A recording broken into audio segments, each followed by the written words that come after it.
If you always want to be alone, maybe you've already outgrown the noise. People will call you antisocial. They'll say you're cold, disconnected, maybe even broken. But what if they're wrong? What if your hunger for solitude isn't a flaw, but a gift?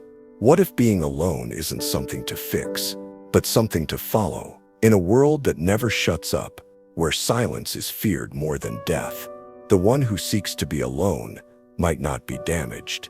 They might be waking up. We're taught that connection is everything. More friends, more conversations, more likes. We're told the more surrounded you are, the more alive you'll feel.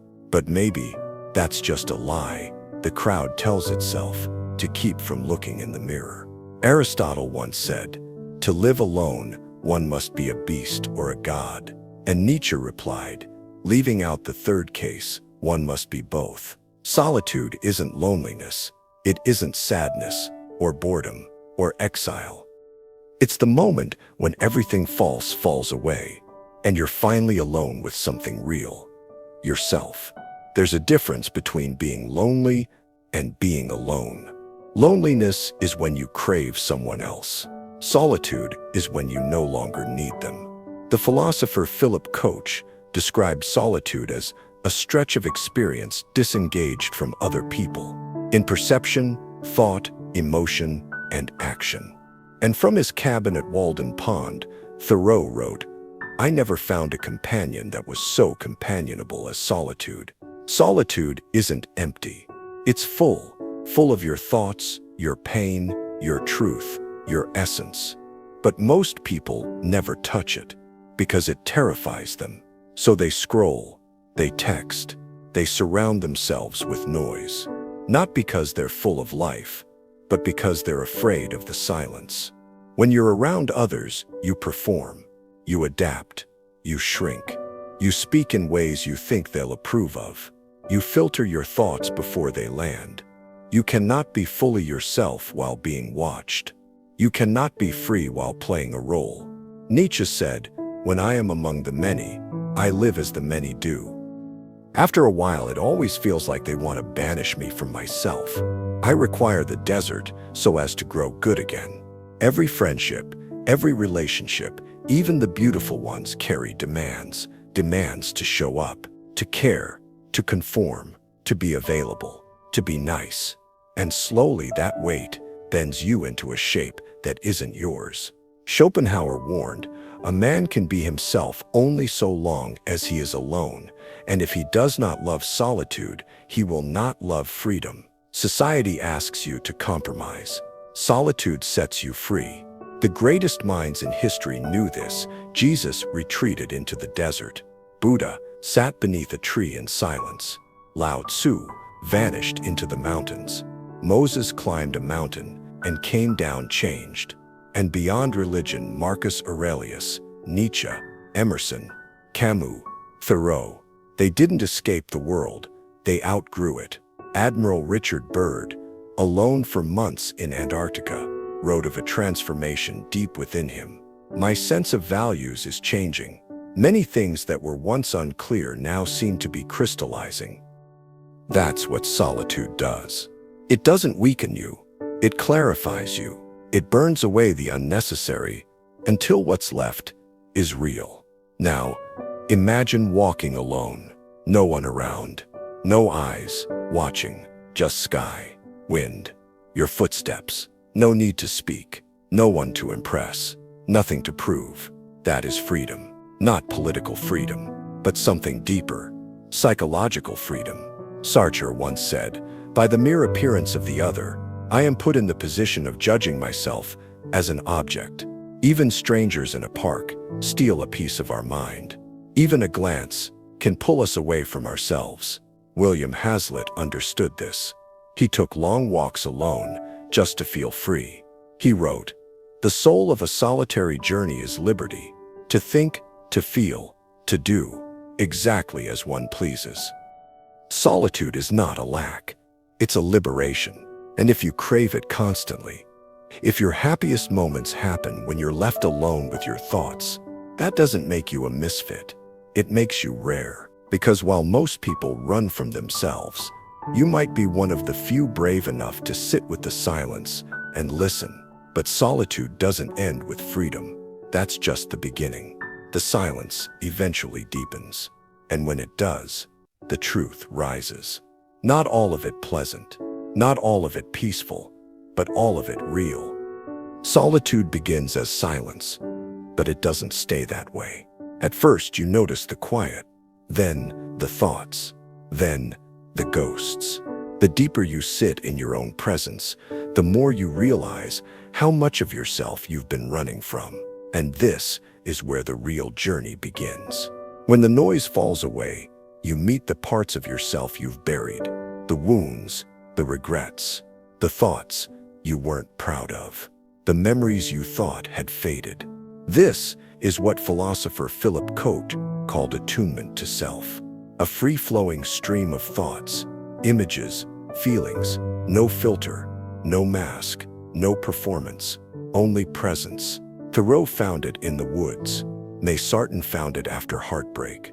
She wrote, "I begin to have intimations now of a return to some deep self that has been too absorbed and too battered to function for a long time." When you are alone long enough, the false self begins to fall away, and the deeper self, the real one, begins to rise. But don't mistake this for peace. At least, not at first. Attunement isn't always blissful. Sometimes it's brutal. Kokich said, "This state of inner attunement is not always joyful or serene. Sometimes it involves feeling, with devastating intensity, the conflicts, the rages, the intimations of mortality we have been trying to deny. You'll feel it. The grief you never cried, the love you never gave, the anger you swallowed, the fear you tried to laugh off. It's all still there, waiting." Camus wrote, "When a man has learned, and not on paper, how to remain alone with his suffering, how to overcome his longing to flee, then he has little left to learn." So how do you do that? How do you sit with yourself? Without fleeing, without breaking, you begin with intention, not as punishment, but as practice. Technique 1. Structured solitude. Once a week, set aside time to be completely alone. No phone, no music, no distractions, no input, only you. Inspired by Morita therapy, a Japanese method where patients were left in silence to confront what they'd been avoiding. No books, no screens, no voices, just space. You don't need a monastery, just a door you can close without guilt. Technique 2. The fire meditation. Choose one question, one memory, one wound. Sit with it, in silence. Don't solve it. Don't explain it. Just feel it. Let it burn. Let the emotion rise. And don't run this time. The fire may be uncomfortable, but it's also purifying. Some truths don't speak. They burn. Let them. Technique 3. Attunement journaling. At the end of each day, write, not for clarity, for truth. Let it spill, unfiltered, raw, ugly, if it needs to be, beautiful, if it is. The goal isn't to impress, it's to uncover what you hide from others. Write for yourself. The blank page is the most honest room you'll ever enter. Technique 4. Silent walks in nature. No phone, no music, no podcasts. Just walk. Let the wind speak. Let the trees think for you. This is what Hazlitt did. And Thoreau and Nietzsche. Walking alone is not a retreat. It's a ritual. In walking without a goal, you rediscover direction. Technique 5. Digital Sabbaths. Once a week, turn it all off. No screens, no scrolling, no stimulation. You'll feel the urge to reach for your phone, not because you need it, but because it protects you from you. That feeling, that's your chance. That's the real work. Pascal said it clearly.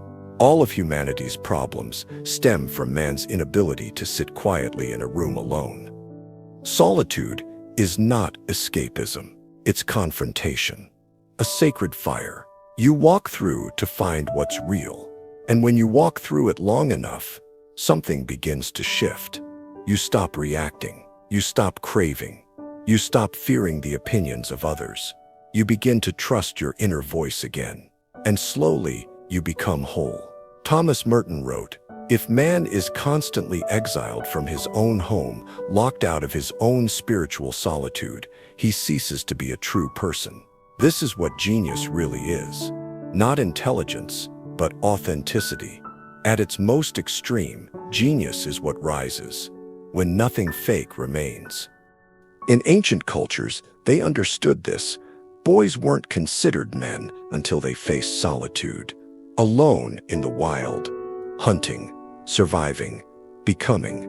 These were rites of passage. Today, we have none. We treat solitude like illness. We medicate silence. We flee the dark. But the truth is this: you are always on the journey alone, and the sooner you accept that, the sooner you stop fearing it. So maybe you're not broken. You're not antisocial. You're not too distant. Maybe you're just one of the few who's tired of illusion. Maybe you've felt something most haven't, that the only place you've ever been truly real was when you were alone. And if you have, hold on to that.